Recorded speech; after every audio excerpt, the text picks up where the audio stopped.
Marvel Studios president Victoria Alonso responds to Variety when they asked about the low critical reception and, of course, Marvel's Eternals being the first rotten film for the MCU.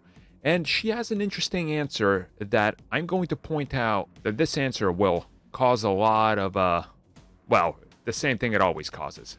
Fan bases to be mad at each other. Surprise.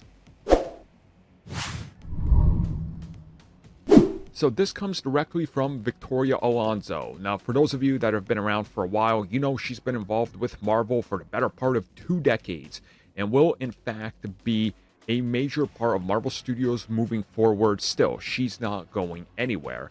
So, of course, she sat down with Variety to talk about Marvel's future, representation, and all that, and talking about everything that's currently going on, future plans, and the Eternals was brought up because obviously that's the latest project by the studio that she is, of course, a part of.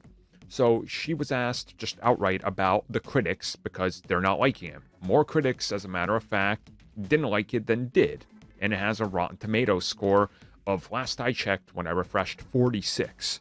So, you know, and she said that the Eternals was them trying to stir it up, trying to mix it up. But some critics did not like that. And she says that that's okay. Thank you for being critical of it.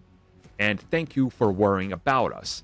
But it's not for you. It's for the fans to decide if it's a success or not. So that's an answer, right? And I am going to point out something here. That when Zack Snyder and WB, very early on for Batman v Superman, said that it doesn't matter that it's a rotten film, that the critics hate it, it's for the fans, they got made fun of. Well, now Marvel Studios, the VP has done it. So I do want to point that out to show you that I am going to represent both sides of this stupid argument that it's for the fans. And as I've said each time, it's okay to say that. The fans sometimes do like what the critics do not like. That's very much evident, especially when you go to these franchises that aren't necessarily made for the critic, right? There's quite clearly films out there that aren't just made for the critics that have to like them. They're made for more of the fans. And I understand what she's saying. And as she says, you don't have to worry about us. And it's the same thing that WB said in regards to what was happening with Batman v Superman. But then, you know, they pivoted, right? WB is in a different position and we're in a different position. Marvel Studios isn't. They're in the same position and same path that they were in before. It's a minor setback, yeah, but as she says, you don't have to worry about us. And I think if you just look at the future and what we know, you really don't have to. And she's right. Ultimately, the fans will say if they want more of these characters and what happens next, then they don't have to listen to anybody out there. I mean, Thor: The Dark World.